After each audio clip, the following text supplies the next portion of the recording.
Leo, ¿qué tal? ¿Vas a seguir en el Barça? Il est là, Messi de retour à Barcelone.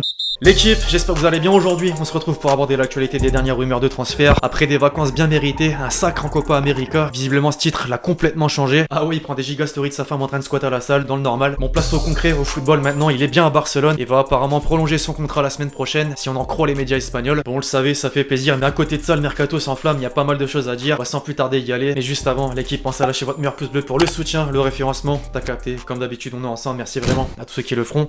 On entre dans le vif du sujet désormais, l'équipe en France pour commencer aujourd'hui avec le Paris Saint-Germain. Après plusieurs arrivées successives majeures, c'est formel, ce mercato est déjà dingue. Pourtant, les Parisiens n'ont pas encore dit leur dernier mot et souhaitent toujours se renforcer à des postes clés. En défense, le côté gauche est concerné. Depuis quelques semaines maintenant, la piste Théo Hernandez a très largement été relayée par les médias. Selon Canal Supporter, le latéral est vraiment séduit par l'intérêt, mais deux obstacles importants existent. Le premier, son entourage qui aimerait le voir rester une saison de plus chez les Rossoneri pour disputer la Ligue des Champions en tant que titulaire indiscutable et donc viser l'équipe de France. Sa valeur pourrait donc s'accroître. Le second, l'AC Milan qui bloque la porte et attend une somme se rapprochant de celle versée à l'Inter pour Hakimi. De quoi compliquer la chose, d'autant que dans le même temps, les Parisiens vont devoir sortir le chéquier pour espérer boucler un autre dossier. Pogba dit au revoir avec le lien direct au PSG, c'était le titre du Mirror il y a quelques jours. La presse anglaise est unanime, le Français a refusé l'offre de prolongation de contrat de Manchester. La pioche veut bel et bien rallier la capitale comme l'a confirmé Sky Sports. Paris est prêt à s'aligner sur ses exigences salariales mais devra trouver un accord avec les Mancuniens sur le montant du transfert. Les Red Devils réclament au minimum 50 millions d'euros et surtout dégraisser avant d'accélérer les négociations. Justement, des noms circulent. Herrera pourrait prochainement être poussé vers la sortie, au même titre que Rafinha. D'après le Corriere dello Sport, le Brésilien a une touche en Serie A. Sassuolo apprécie son profil. Ensuite, Areola, c'est acté. Comme pressenti, le gardien prêté à Fulham la saison dernière reste en Angleterre, mais du côté de West Ham. Les Hammers sont parvenus à un accord pour un prêt avec option d'achat. Impacté par l'arrivée de Donnarumma, Sergio Rico aussi va bientôt quitter le navire. De nombreux clubs pensent à lui. Parmi eux, le LOSC par le biais de Gourvenec qui est récemment venu au renseignement. Avant, malheureusement, que la piste ne tombe à l'eau si on en croit RMC Sport. Chez le champion de France donc, la priorité est de trouver le successeur de Maignan. Une cible est écartée, mais deux autres portiers figurent sur la liste. Selon les informations du quotidien belge HLN, Lille se penche sur Mats Sels, le gardien de Strasbourg, sous contrat jusqu'en juin 2024. Le média précise néanmoins que l'affaire sera compliquée en raison du prix que risque de demander le club alsacien. Les Dogs pensent aussi à Vlaco Dimos, le gardien de Benfica. D'après Sky Italia, le grec fait office de choix numéro 1 et des discussions ont été entamées. Sur la Côte d'Azur, l'OGC Nice continue de frapper fort sur le marché des transferts. Très demandé par Galtier, Lemina occupera bien le rôle de milieu central dans son 4-4-2 cette saison. Le Gabonais s'est engagé pour 3 ans et Southampton a récupéré 4 millions d'euros dans l'opération. Dans la foulée, l'effectif a encore pris une saveur hollandaise et Raiola, encore lui, y est pour beaucoup. Après avoir fait venir Stenge Kluivert, l'agent a convaincu Rosario de quitter le PSV Eindhoven. La 6ème recrue débarque pour un montant de 6 millions d'euros. L'issue pourrait d'ailleurs bientôt être la même pour le jeune Yataren et la pépite de l'AZ Alkmaar, Boadou, qui semblait proche de Monaco. Les deux ont été aperçus au centre d'entraînement du gym avec, vous l'avez, le mystère en détente. Il est tranquillement en train de déposer tous les cracks néerlandais au même endroit. En France, c'est fantastique. Les Aiglons confirment donc clairement leurs ambitions et c'est pas fini. En parallèle, une nouvelle piste se dessine et pas n'importe laquelle. Le buteur Carlos Vinicius, poulain de George Mendes que Benfica aimerait vendre. A noter qu'Alexis Beka de retour des JO avec les Bleus va normalement être annoncé. Après une saison pleine à Caen, il a accordé sa préférence à Nice pour découvrir la Ligue 1. Au passage, sur le côté des départs, Ensoki a été transféré chez le champion de Belgique en titre, Bruges, en échange de 6,5 millions d'euros. Lyon aussi se détache d'un élément, déjà prêté à Fulham la saison dernière, Andersen, et cette fois cédé définitivement à Crystal Palace contre 17,5 millions d'euros. Vieira s'arrête décidément plus. L'autre olympique de son côté est toujours à la manœuvre avec Longoria. Le président de l'OM a été interrogé sur les dossiers en cours lors de la conférence de presse de présentation d'Under et de Pérez.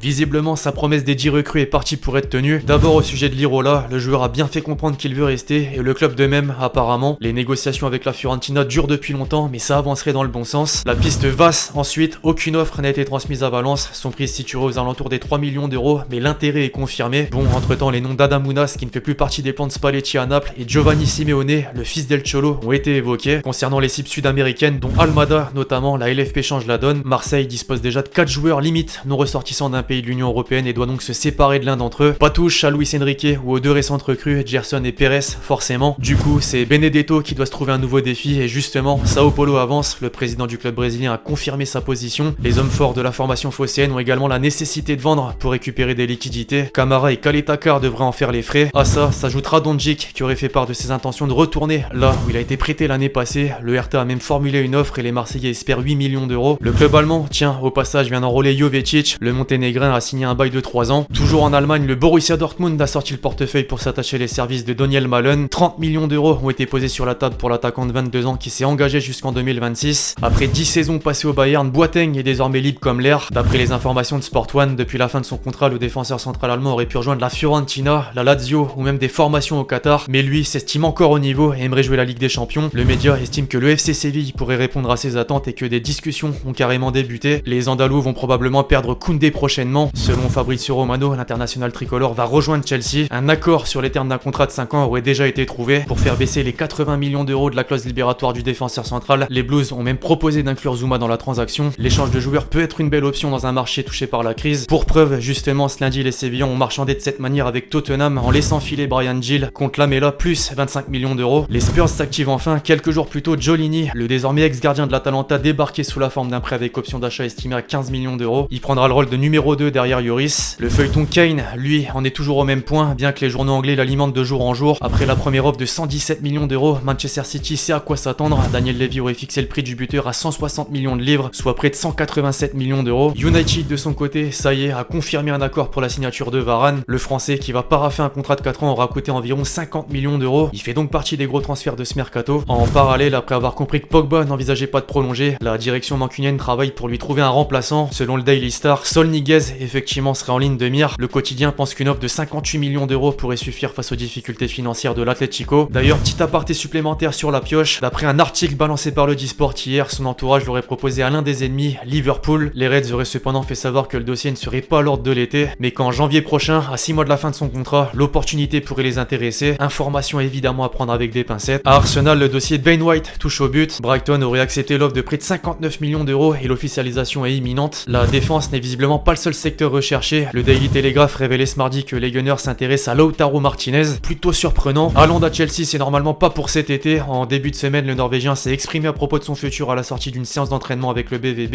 et a été plutôt clair. Je cite: avant-hier, j'avais pas parlé avec mon agent pendant un mois. Vous avez donc la réponse. J'espère que ce ne sont que des rumeurs parce que 175 millions d'euros, c'est beaucoup d'argent pour une personne. Les Blues perdent pour autant pas espoir de faire un gros coup et les pistes se multiplient. Selon la presse italienne, Abramovich est prêt à mettre 130 millions d'euros pour arracher Lukaku à l'Inter. Le Belge a même reçu une offre de contrat importante, mais a néanmoins fait part à plusieurs reprises de son souhait de pas bouger et l'a fait comprendre en rejetant cette proposition. Affaire à suivre. A noter que Chelsea a officialisé la signature de Bettinelli. Le portier anglais s'est engagé pour 2 ans. En Espagne, le retour de Messi à Barcelone attire l'attention. Sport croit savoir que l'Argentin signera sa prolongation de contrat la semaine prochaine, à confirmer. De l'autre côté des Alpes, la Juve est en passe de réaliser un triple coup. Selon Tuttosport, l'ancien de la maison, Pjanic, l'une des révélations de l'Euro, Locatelli et la pépite de Santos, Caio Jorge, devraient débarquer à Turin dans les prochaines semaines. Puis c'est officiel, Sako fait son grand retour en Ligue 1. L'ancien parisien s'est engagé avec Montpellier pour 3 ans. Le sélectionneur de la Suisse, Petkovic, devient le nouvel entraîneur de Bordeaux et succède donc à Gasset. Le promu 3 a annoncé l'arrivée du milieu brésilien de Fluminense, Metinho, pour une durée de 5 ans. Un transfert record pour les Stags qui a déboursé 5 millions d'euros. L'international néerlandais Van Aanholt, en fin de contrat à Crystal Palace, va découvrir le championnat turc à Galatasaray. Même chose d'ailleurs pour Stambouli, après Belhanda ou encore Balotelli, l'ex-joueur de Schalke rejoint Adana Demirspor. L'ancien du Barça, Paulinho, a retrouvé un club. Libre après son départ de Chine, il s'est engagé avec le club saoudien d'Al Ahly Jeddah. Alderweireld, lui, quitte la première ligue pour le Qatar. Tottenham a officialisé ce mardi le départ de l'international belge pour le SC Al Duhail. Enfin, des nouvelles d'André Ayou, mais marseillais effectivement, qui choisit lui aussi le pays organisateur de la Coupe du Monde 2022 en rejoignant Al Sadd, le club entraîné par Xavi. Bref, voilà l'équipe, c'est tout pour cette vidéo sur l'actualité des dernières rumeurs de transfert. J'espère que vous l'avez kiffé, je compte sur vous si c'est le cas pour lâcher votre meilleur pouce bleu. Donnez-moi vos avis justement sur tout ce qu'on a pu aborder aujourd'hui. D'ici là, on se retrouve très vite sur la chaîne pour de nouvelles vidéos. C'était Lex Tchier.